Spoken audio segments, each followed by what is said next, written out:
Good day, everyone. My name is Glycerin Ginoo Base Criminology Student, Section D. I will recite the Chapter 1. Before I will recite, I will define the juvenile delinquency.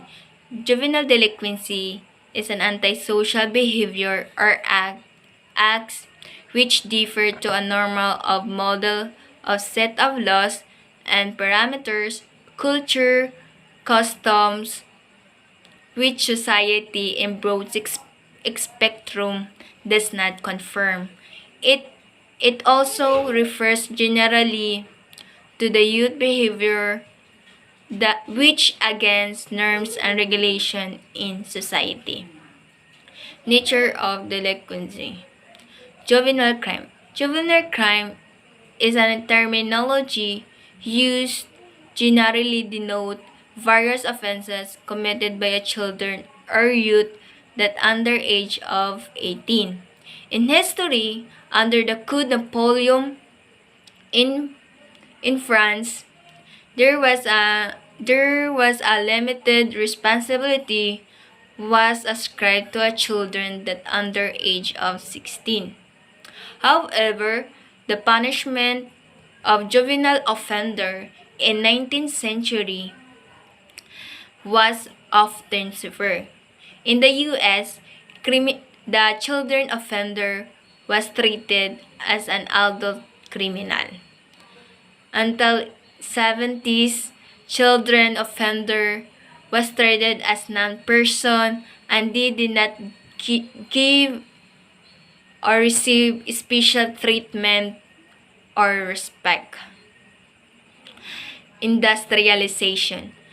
Industrialization, it is the set into motion the practice needed to modern juvenile delinquency.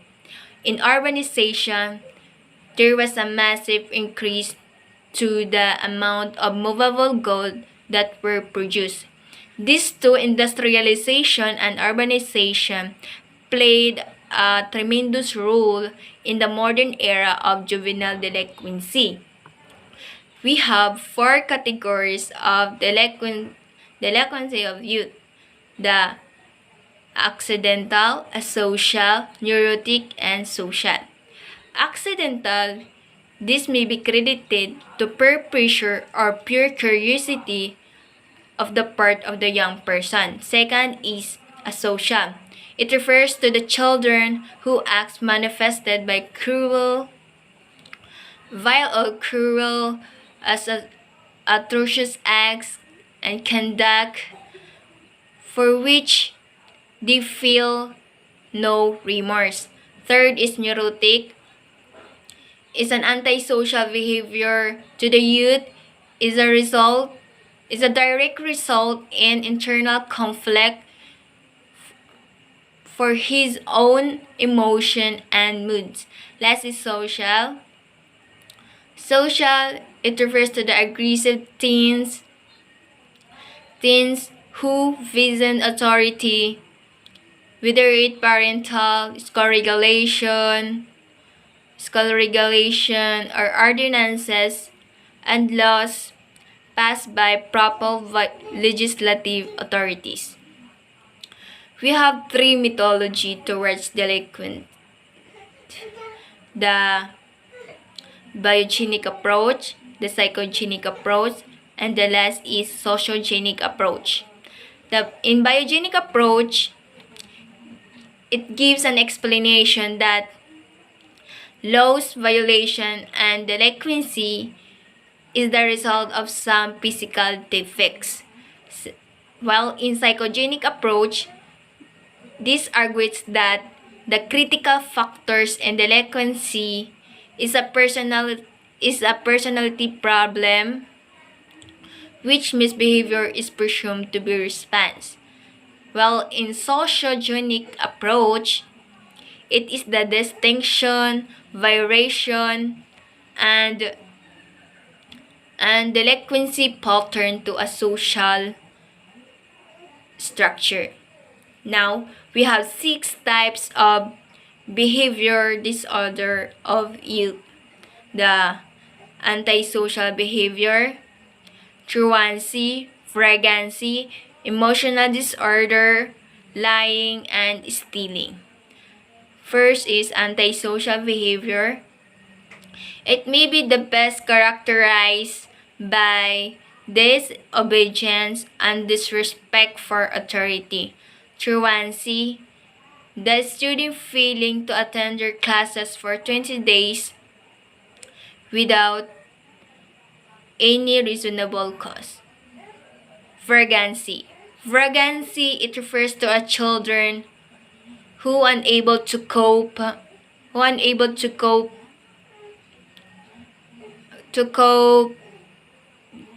with their family life and to choose leave the family home. And fourth is emotional disorder. Misbehavior is related to fear, reaction, temper tantrums, and jealousy. Lying. Lying is the penchant for not telling the truth, clearly manifest for the following: lack of love, security, attention, respect, acceptance, and happiness. Last is stealing. Stealing, this criminal act came from loose moral in home, lack of economic security, economic security where the parents unable to provide the needs for their children. And we have two causes of behavioral disorder: the predisposing factors, and the second is the precipitating factors. Predisposing factors, it refers to the internal propensity which cannot be criminal act unless the attempt was made. The second is precipitating factors. It refers to the condition and elements to provoke crimes or factors such as personal problems, curiosity, ignorance, necessity, and disease. And now, the socialization process. Socialization process, it is the way or place in preventive policies facilitating and successful socialization, in particularly through family, peer groups, school, vocational training, and the world of work, as well as through voluntary organization. That's all. Thank you.